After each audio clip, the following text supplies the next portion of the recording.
Hey guys, welcome back to my channel. My name is Nicole. I'm a beauty and fashion influencer and I love to make videos here on YouTube as well. Today's video I'm going to be talking to you about my niche perfume collection, how I got started, what I like, what I don't like, and maybe what I have my eye on next. So without further ado, let's get into the video. So the first perfume I'm actually going to show you guys is just this Manos Gerakinis Rose Poetic or Poetique. So I absolutely love this perfume. This is actually my second bottle of this perfume.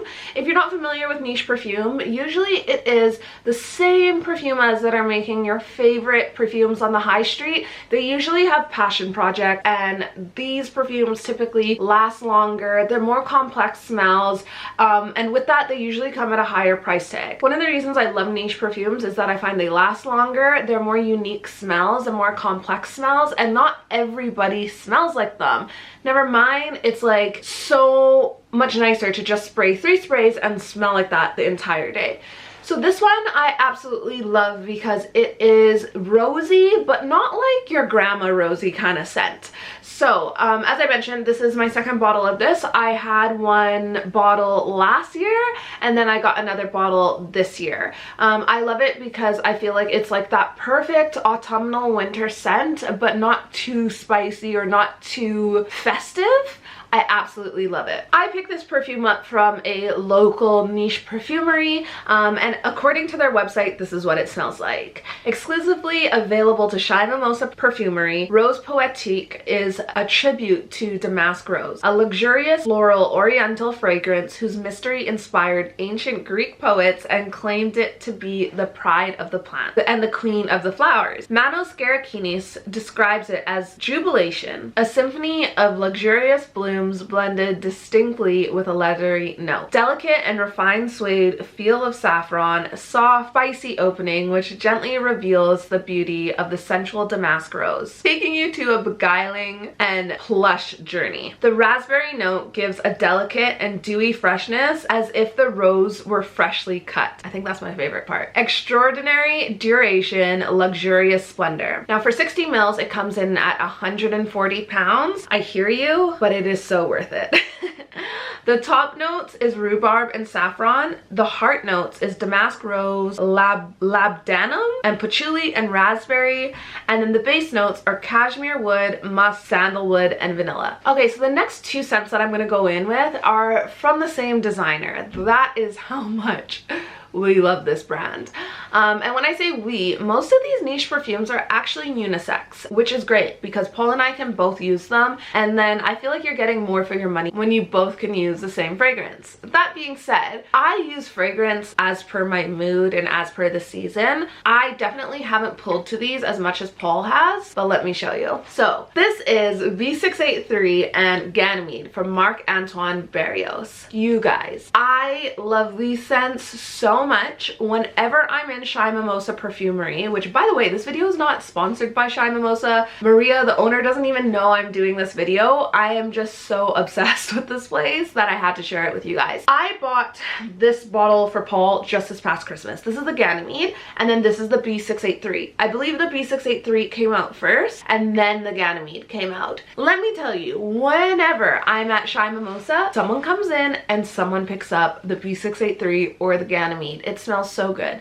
And to further that point, whenever Paul wears either B683 or Ganymede, everybody asks what he's wearing. Like honestly, every single time without a doubt someone asks what he's wearing, and that's why I love niche perfume. It is quality, it's unique, and not everybody has it. That being said, if you know my husband, you know how much he sprays cologne. He will spray like 30 sprays of cologne a day. Yet he's had this bottle for almost 2 years. I think that's a testament to the lasting power and the strength of this. Now, he just got Ganymede at Christmas, and look at how little of that is used. With niche perfume, you typically don't need to spray a lot. Alright, so what does the website say about B683? It says, B683 is a result of meeting 2 young designers. It's a raw and chic, refined, spicy fragrance. One is the, ooh, this word, coutier? Bear with me with my French. The other, a perfuma, Quentin Biche. Their childhood memories brought them together, remembering captivating smells of the leather from an elegant briefcase or distinct smells of burnt logs during the regular family gatherings to warm the family home. The artistic skills of the former and the olfactory talent of the latter together sparked a magical fragrance with notes of spices, leather, and wood. Marc Antoine Barrios called the perfume B683, which is an imaginary planet, as an invitation to discover his creative universe, but also a nod to the book of Antoine de Saint-Exupéry, The Little Prince, whose planet is asteroid B612. The perfume exudes Marc Antoine's encounter of beautiful cuts, exceptional fabric, and subtle refinement of poetry and humanity, subtly combining refined wood essences, sensual spicy notes, and the powerful smell of leather. Avant-garde perfumer Quentin Biche is signing a perfume both heady and sober, modeled on the fantasy universe of the designer. Now this perfume, this fragrance, comes in at 150 pounds. And I'm just remembering as I'm reading that, my dad's wife has been like, she kept on saying how there was a perfume that she smelt Paul wearing when we were in Canada last. And now that I think about it, he did bring this with him.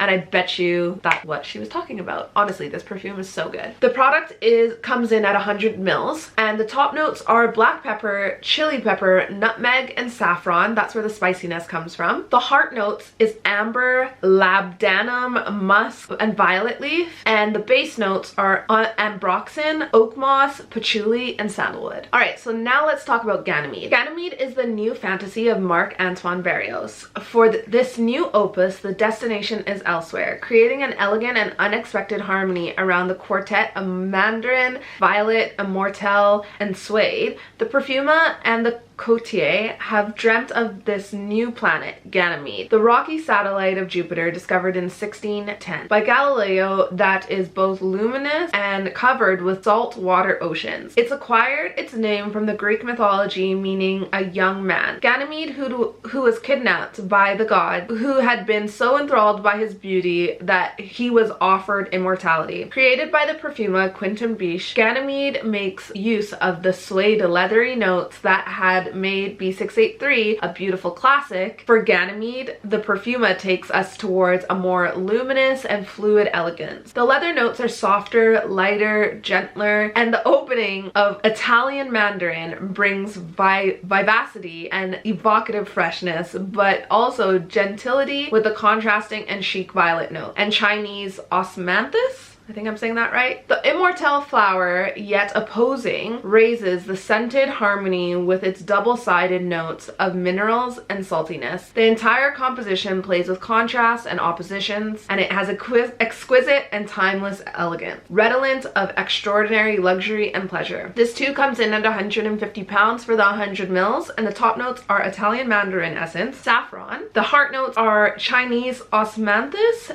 absolute, and violet, and the base notes are immortelle, absolute, and ooh, I don't know if I can say this, you guys, Akigalwood. Hopefully I said that right. Okay, so the next perfume that I'm gonna go in with is just I believe it's a 30 mil of, yeah, it's a 30 mil? No, it's 10 mils of the Manos Gerakinis Immortelle. Now, I believe Immortelle is immortal is a flower, but this is so nice. Now, I have to admit, this one is more for Paul than it is for myself. I find there's like a burnt caramel type of smell to this one, or a vanilla-y type of smell, and that's not typically me, but Paul loves this one.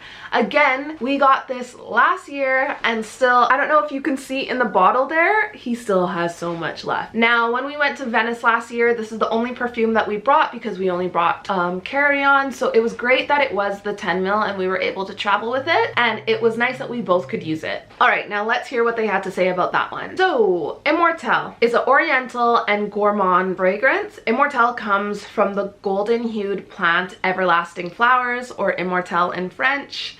or oh, I can't say this one, Helichrysum. Manos's interpretation of this honeyed note is on the sweet and spicy accents with notes of cinnamon. The result is a resinous without being heavy, balanced with sandalwood and benzoin. And the musky depth of perfume gets better when it dries down and stays poised for hours, which is so true. Manos describes the scent as fortune, inspired by the good luck charm that the everlasting flower stands for. Now for 60 mils, it comes in at 110 pounds, with the top notes being cinnamon and clove, the heart notes being the immortelle flower and milk, and then the base notes being benzoin, brown sugar, patchouli, and sandalwood. Okay, so the next perfume that I have for you guys is just this Le Galion La Rose. Now this is actually the first niche perfume that I had my eyes set on.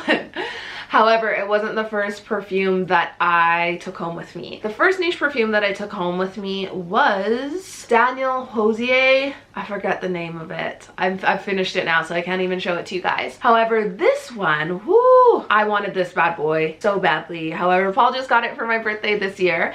Now this is from Le Galion and it's La Rose, and whoo, I've realized I love the smell of rose. I just don't like when rose kind of smells like your grandma, right? But this is so fresh. I like it. It makes my mouth water when I smell it, but it's not like grandma smelling kind of rose. Paul got this for my birthday and I was so excited. Let me tell you what's in it. Le Galion created La Rose in 1950 and dedicated it to all women. The perfumer Paul Vacher, who originally created the perfume, used to smell more than 70 species of rose every year in order to elect the one to be used in composition of this elegant and subtle fragrance. Reinterpreted today with delicacy from the original formula, La Rose is not a true single flower fragrance. Since the main theme is enriched with sensual floral and refreshing aquatic notes, to finish, the patchouli, cedar, and musk leave a bewitching trail. Now this one comes in at 135 pounds and the product size is 100 mils, and the top note is bergamot, violet leaf, and then the heart notes is lily, peach, rose, and water note, and ylang ylang. And then the base notes is cedar, musk, patchouli, and vanilla. Now the coolest thing about this one, the coolest thing about all of these, I love that each and every one of these that I've told you so far have such a story behind them. It makes it that much more special, and I feel like when I wear it, it's like, wow, it's like becoming part of the story that I'm telling with my day-to-day life. And I think that's so poetic and so intentional about the smell that you're like bringing through the world. But the other cool thing about this one, and a lot of niche perfumes, you can actually see like some of the sediment at the bottom of these bottles. Like that's how potent it is with like the essences of these flowers and ingredients that are in here. And the other cool thing about this one is, I believe it was last year, Maria, the owner of Shy Mimosa, she ran out of this one because I believe the batch of roses, like there wasn't like the right smell to them or something like that. I believe that's the story she told. And yeah, last year when I was ready to buy this one, she didn't even have it in stock. And I believe this year, this was the last bottle. And that's with niche perfume. If it's out, which is crazy. It makes it that much more special when you wear it. Okay, so the next niche perfume that I'm going to show you is just from Memoize London. To be honest, this was sent over to me and it hasn't been my favorite scent, but my husband on the other hand loved it. He loves this one. It is very sweet. I'm going to tell you what's in it, but for me it's just a bit too sweet and I like more spicy fragrances. But I thought, you know what, since Paul loves it, it would be a shame to not show it to you guys, even though it is a niche perfume as well. So let me tell you what's in it. Now there are different fragrances from Memoize. Like Memoize is the brand, but this one is the Luxuria, and as I said, it's a little bit too sweet for me, but I would love to smell some of the other ones that they have. You can also get your bottles engraved, and I believe the tops of the bottles here are like some type of special wood, but don't quote me on that. Now this one comes in at 177 pounds, which makes it by far our most expensive perfume that we have. And it says, the essence of lust, seduction, and intoxication, memories of the first moment of interaction where desire and passion consumes you. Your skin will tingle with the luscious black currant, tuberose, and warmth musk, and the warmth of musk will captivate you. A beautiful floral fragrance opening with waves of juicy cassis and raspberry, highlighted with a twist of ylang ylang, tuberose, muguet, envelop deep notes of sweet vanilla, musk, suede, leather, and amber. So the top note is cassis and raspberry. The middle notes is ylang ylang and tuberose and muguet. And the base notes is vanilla, amber, musk, and suede leather. All right, so the last two perfumes that I'm going to show you guys. The first, well, it's 3 perfumes, let's be real, but I combined them together. So the last two I'm going to show you guys is from Jo Malone. I don't personally consider Jo Malone to be niche perfume, but I'm sharing them with you guys because I think they are a great place to start if you're looking to get into a niche perfume that isn't at such a hefty price tag. Now, these two I actually wore on my wedding day. One because I love the blackberry and bay for myself, and then my husband Paul, he loves wood sage and sea salt, and I thought what a great way to fragrance combine on the wedding day and bring the 2 scents together. That being said, these are just like the travel size ones, and if you're looking to kind of get into niche perfume without such a hefty price tag, get a travel sized one and introduce yourself to different scents in a more affordable way. I'm not going to go through all the base notes or top notes or anything like that of this one because I feel like you can go to the Jo Malone website and read about that yourself because it is kind of on the high street, but I wanted to share them with you guys in case you are looking to get into niche perfume and perfumes that not everybody has. And then the next one that I'm going to show you guys is a bit different. It actually came with a package of hair care products, and it's from an Italian hair care brand called Nashi, and this is their body fragrance, and it is so nice. It's definitely not very strong, it's not that long lasting, and I think it's pretty affordable as well. But again, if you are looking to get into niche perfume and you want to try something that's a little bit more affordable, a little bit more accessible, then I would definitely give this one a try. Anyways guys, that is it for this video. If you have tried niche perfume, you're a niche perfume lover, and you think that there's one that I absolutely have to get my hands on, I would love if you left that in the comment section down below. And if you haven't subscribed, I would love if you did. Thank you so much for watching. I'll see you guys in my next one. Bye.